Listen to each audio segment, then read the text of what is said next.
40% vote জামাতের আসে থেকে 4 থেকে 7% ভোট তার সর্বশেষ নির্বাচনে 8 সাল যদি আমরা ধরি সর্বশেষ গ্রাহ্য নির্বাচন। আওয়ামী লীগ করে সেটা খারাপ হয়ে যাবে, বিএনপি করলে সেটা ভালো হবে, আমরা সেই জায়গায় যেতে চাই না। বহুল প্রত্যাশিত একটি নির্বাচন এবং যেই আমি দামি রাতের বেলা নির্বাচন, প্রার্থীহীন নির্বাচনের যে অভিজ্ঞতা মানুষের ভোটারদের এবং একটা প্রবল জনমত, একটা গণতন্ত্র বাকস্বাধীনতার জন্যে তার সেই পথে উত্তরণের প্রথম ধাপ হচ্ছে নির্বাচন। কাজেই মানুষের অত্যন্ত কৌতূহল ছিল, আগ্রহ ছিল এই নির্বাচনের ব্যাপারে। সারা দেশ জুড়ে একটা উৎসব মুখর পরিস্থিতিও তৈরি হয়।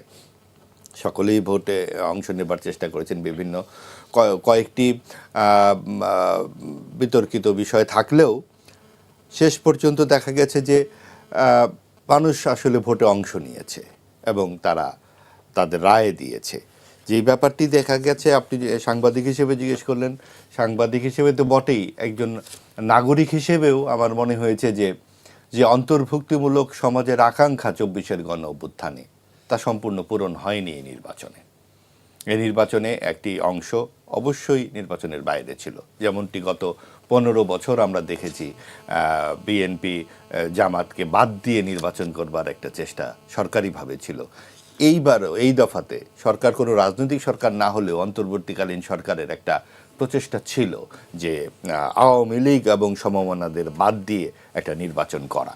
সেই ক্ষেত্রে বিএনপি ও সমমনারা যাতে নির্বাচনে অংশগ্রহণ করে। কিন্তু যতই নির্বাচন ঘনিয়ে আসে তখন কিন্তু বিএনপি ও সমমনারা থাকে না।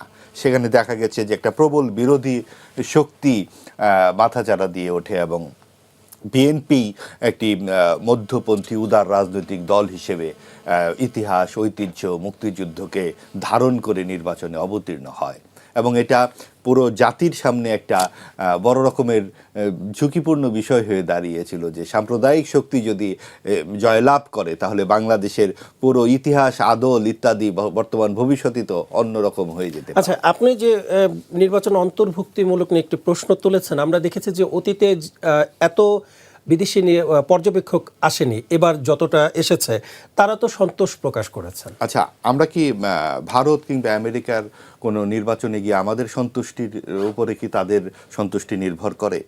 এগুলো তো আসলে এই যে নিজেদের গণতন্ত্রকে, নিজেদের গণমাধ্যমের স্বাধীনতাকে, নিজেদের বাক স্বাধীনতাকে আমরা অন্যের হাতে তুলে দিতে চাই। তারা কি বললো না বললো এটা তো পরের কথা। আমাদের অভিজ্ঞতা কি বলে? আমাদের অভিজ্ঞতা বলে যে আমরা একটা অন্তর্ভুক্ত সমাজ চেয়েছি, চাই, ভবিষ্যতেও চাইব।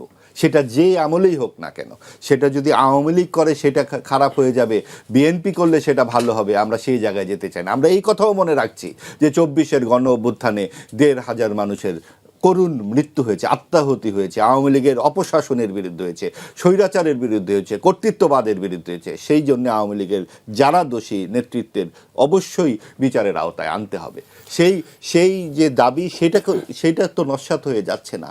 এবং আমাদের প্রত্যাশা ছিল আওয়ামী লীগ আসবে কি আসবে না এটা আওয়ামী লীগের ব্যাপার। আওয়ামী লীগের হয়ে কিন্তু কোনো কথা বলছি না, বলছি যে সরকারের দিক থেকে সেই নৈর্ব্যক্তিক আহ্বানটা ছিল কি না। সরকার শুরু থেকেই আপনি দেখুন এত ভোট, 40% ভোট জামাতের আসে থেকে 4 থেকে 7% ভোট তার সর্বশেষ নির্বাচনে 8 সাল যদি আমরা ধরি সর্বশেষ গ্রাহ্য নির্বাচন, সেবার তারা আসন পেয়েছে 2টি, তার আগে পেয়েছে সর্বোচ্চ আসন পেয়েছে তারা 18টি, সেটাও আবার বিএনপির ঘাড়ে চেপে একবার তারা সরকারে গেছে। নিজে যখন তারা একা নির্বাচন করেছে 2 থেকে 3টি আসন পেয়েছে। আজকা কি হলো দেশে যে আপনার 5%, 7% ভোট 40%-এ গিয়ে ঠেকলো? কাজেই এই বিবেচনাগুলো কিন্তু আমাদের আনতে হবে। এখানে কি আওয়ামী লীগের ভোট যুক্ত হলো? আওয়ামী লীগ কি চাইলো যে জামাতকে ভোট দিয়ে জামাতকে দেশে এনে একটা সাম্প্রদায়িক শক্তিকে দেশে এনে দেখুক মানুষ, বুঝুক যে আওয়ামী লীগ না থাকলে কি হয়? এটা কি হতে পারে? আবার এটা কি হতে পারে যে কোনো রকম ইঞ্জিনিয়ারিং?